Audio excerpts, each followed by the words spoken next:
Halo, assalamualaikum warahmatullahi wabarakatuh. Apa kabar adik-adik semua?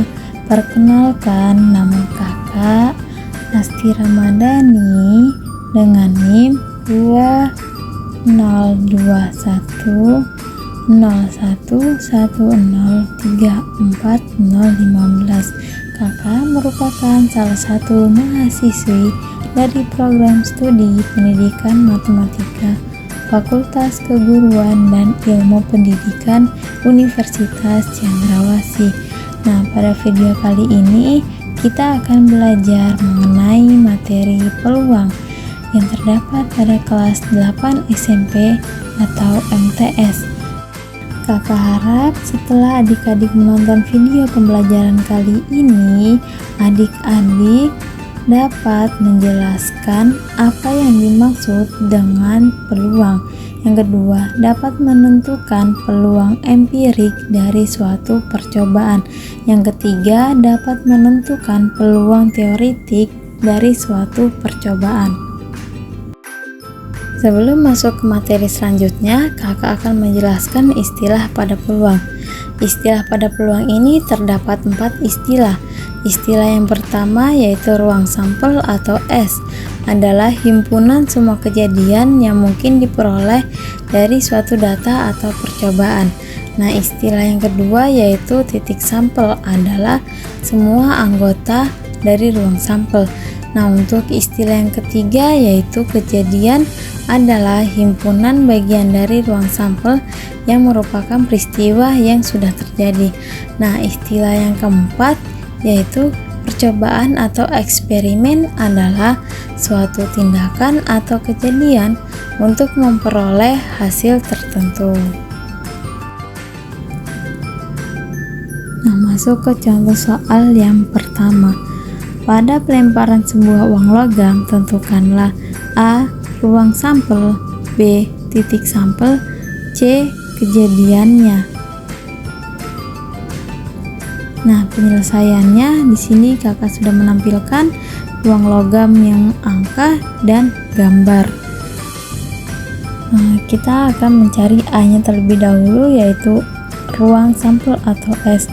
Nah, ruang sampel yang kita dapatkan pada pelemparan uang koin yaitu kurung kurawal A, G, dan yang B titik sampel. Titik sampel yang kita dapatkan itu A dan G. Maka NS yang kita dapatkan yaitu 2. Untuk yang C yaitu kejadian. Nah, kejadian pada pelemparan sebuah uang logam ini terdapat 2 kemungkinan. Yang pertama, munculnya angka, dan yang kedua yaitu munculnya gambar. Sehingga kejadian pada pelemparan uang logam ini terdapat 2 kemungkinan. Nah, masuk ke contoh soal yang kedua. Pada pelemparan sebuah dadu, tentukanlah A. ruang sampel, B. titik sampel, C. kejadian A, yaitu munculnya bilangan prima. Oke, kita masuk ke penyelesaiannya. Nah, di sini kakak akan menampilkan sebuah mata dadu. Nah, yang pertama kita akan mencari ruang sampel atau S-nya. Nah, ruang sampelnya ini kita dapatkan dari mata dadu tersebut yaitu 1, 2, 3, 4, 5, dan 6. Maka kita akan menuliskan ruang sampelnya yaitu dengan kurung kurawal 1, 2, 3, 4, 5, 6. Maka NS yang kita dapatkan yaitu 6. Untuk yang B titik sampel. Nah, titik sampel ini yaitu 1, 2, 3, 4, 5, dan 6. Untuk yang C kejadian A yaitu munculnya mata dadu bilangan prima. Munculnya mata dadu bilangan prima pada sebuah dadu yaitu A sama dengan 1,3,5. Maka NA yang kita dapatkan yaitu 3. Nah, agar kita memahami lagi, maka kita akan masuk ke contoh soal yang ketiga. 2 buah dadu dilemparkan secara bersamaan. Tentukanlah A. ruang sampel dan banyaknya anggota ruang sampel. Yang B. kejadian munculnya mata dadu berjumlah 7. Nah, masuk ke penyelesaiannya. Di sini kakak telah menampilkan sebuah tabel yang dimana dadu pertama yaitu pada baris pertama dan pada dadu kedua yaitu pada kolom pertama. Pertama, kita akan mencari ruang sampel dan banyaknya anggota ruang sampel. Nah, ruang sampel ini dapat kita lihat pada tabel yang telah kakak tampilkan tadi. Maka S sama dengan kurung kurawal 1,1, 1,2, 1,3, 1,4, 1,5, 1,6 dan seterusnya hingga 6,6. Lalu kita menutupnya lagi dengan kurung kurawal.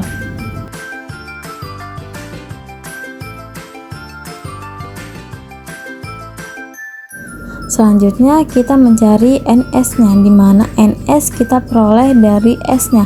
Maka kita akan menjumlahkan atau menghitung nilai S yang telah kita dapatkan tadi, yaitu 1, 2, 3, 4, 5, 6, 7, 8, 9, 10, 11, 12, 13, 14, 15, 16, 17, 18, 19, 20, 21, 22, 23, 24, 25, 26, 27, 28, 29, 30, 31, 32, 33, 34, 35, 36. Maka NS yang kita dapatkan yaitu 36. Selanjutnya kita akan mencari kejadian munculnya mata dadu berjumlah 7. Maka di sini kakak akan memisalkan B dengan mata dadu berjumlah 7. Nah, pada tabel kakak sudah melingkari mata dadu berapa sajakah yang berjumlah 7, yaitu 1,6, 2,5, 3,4, 4,3, 5,2 dan 6,1.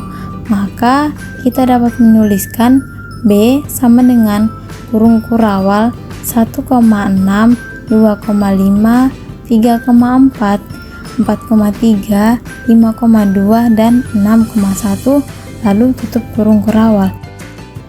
Maka NB yang kita dapatkan yaitu banyaknya B yang telah kita peroleh adalah 6. Masuk ke materi selanjutnya yaitu peluang. Peluang adalah nilai kemungkinan pada suatu kejadian yang akan terjadi. Nah, nilai peluang ini kita dapatkan melalui dua cara. Cara yang pertama yaitu percobaan. Peluang yang didapatkan melalui data hasil percobaan disebut dengan peluang empirik. Nah, untuk yang kedua yaitu perhitungan. Nah, peluang yang didapatkan melalui perhitungan disebut dengan peluang teoritik. Selanjutnya, peluang empirik. Peluang empirik adalah perbandingan antara banyak suatu kejadian dengan banyak percobaan yang dilakukan. Peluang empirik disebut juga dengan frekuensi relatif. Nah, di sini juga terdapat rumus dari peluang empirik. Rumus dari peluang empirik yaitu PA sama dengan FA per N, di mana A yaitu suatu kejadian, PA peluang kejadian empirik, FA frekuensi atau banyaknya kejadian A yang terjadi, dan N adalah banyak percobaan. Kita masuk ke contoh soal yang pertama. Sebuah koin dilemparkan sebanyak 30 kali. Jika koin angka muncul sebanyak 12 kali, maka tentukanlah peluang empirik dari kemunculan mata koin angka tersebut. Masuk ke penyelesaiannya. Diketahui yang pertama yaitu banyak percobaan 30 kali. Nah, yang kedua kita misalkan munculnya koin angka dengan A. Nah, maka FA sama dengan 12 kali. Yang ditanyakan peluang empirik munculnya mata koin angka. Di sini kita dapat menggunakan rumus PA sama dengan FA per N. FA-nya yaitu 12 per N-nya yaitu 30. Maka nilai 12 per 30 ini dapat kita sederhanakan menjadi 2 per 5. Jadi peluang empirik A atau munculnya koin angka adalah 2/5. Masuk ke contoh soal yang kedua. Perhatikan tabel di samping. Tabel tersebut menyatakan hasil percobaan pelemparan sebuah dadu. Jika percobaan tersebut dilakukan sebanyak 40 kali, maka banyak peluang kemunculan mata dadu 3 adalah. Nah, kita masuk ke penyelesaiannya. Di sini yang diketahui yaitu banyak percobaan 40 kali dan kita misalkan munculnya mata dadu dengan A, maka FA sama dengan 6 kali. Yang ditanyakan yaitu peluang empirik munculnya mata dadu angka 3. Nah, karena frekuensi di mata dadu angka 3 di sini belum diketahui, kita akan mencari frekuensinya terlebih dahulu. Yaitu mata dadu 1 frekuensinya 6 ditambah dengan frekuensi mata dadu 2 yaitu 8, frekuensi mata dadu 3 yaitu K, frekuensi mata dadu 4 yaitu 7, frekuensi mata dadu 5 yaitu 6, frekuensi mata dadu 6 yaitu 7, sama dengan 40. 6 ditambah 8 ditambah K ditambah 7 ditambah 6 ditambah 7 yaitu 34 ditambah K sama dengan 40. Maka K sama dengan 40 dikurangin 34. Nah, sehingga K yaitu 6. Maka frekuensi mata dadu 3 yaitu K. Nah, selanjutnya kita akan mencari peluang empirik menggunakan rumus FA/N, di mana FA-nya itu 6 dan N-nya 40, sehingga 6/40 kita sederhanakan menjadi 3/20. Jadi peluang empirik A atau munculnya mata dadu angka 3 adalah 3/20. Peluang teoretik. Peluang teoretik adalah perbandingan antara yang diharapkan terhadap frekuensi kejadian yang mungkin atau ruang sampel. Nah, peluang teoretik memiliki rumus yaitu PA sama dengan NA/NS, di mana PA yaitu peluang teoretik, NA frekuensi kejadian yang diharapkan, NS frekuensi seluruh percobaan. Kita masuk ke contoh soal yang pertama. Sebuah dadu dilambungkan sebanyak sekali. Peluang munculnya mata dadu 5 adalah. Nah, kita masuk ke penyelesaiannya. Nah, di sini banyak kejadiannya yaitu 1, karena sebuah dadu dilambungkan hanya sekali. Jadi kejadian yang mungkin terjadi yaitu 1. Nah, kita misalkan banyak kemungkinan munculnya mata dadu dengan S. Nah, di sini S-nya yaitu kurung awal 1, 2, 3, 4, 5, 6. Maka NS-nya yaitu 6. Dan sini kita akan mencari menggunakan rumus P sama dengan NA/NS, di mana NA-nya itu 1 dan NS-nya yaitu 6. Jadi peluang munculnya mata dadu 5 adalah 1/6. Maaf, di situ saya ada salah penulisan. Contoh soal yang kedua. Seseorang melakukan pengundian dengan melemparkan 1 buah dadu dan 1 buah uang logam. Peluang munculnya mata dadu 1 dan mata koin angka dalam pengundian tersebut adalah.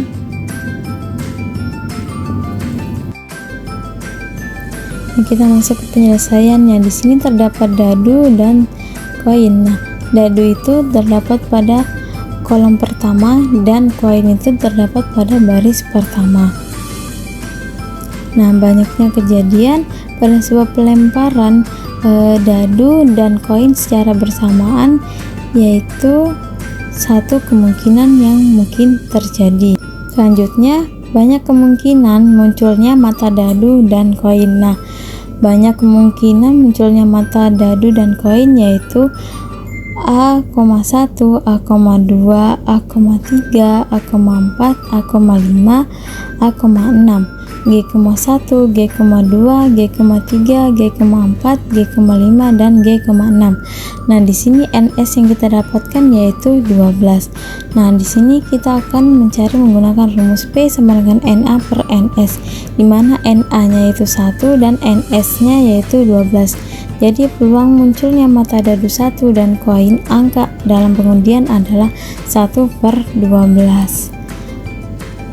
Sekian video pembelajaran kita pada hari ini. Sampai jumpa di video selanjutnya. Bye bye. Assalamualaikum warahmatullahi wabarakatuh. Terima kasih.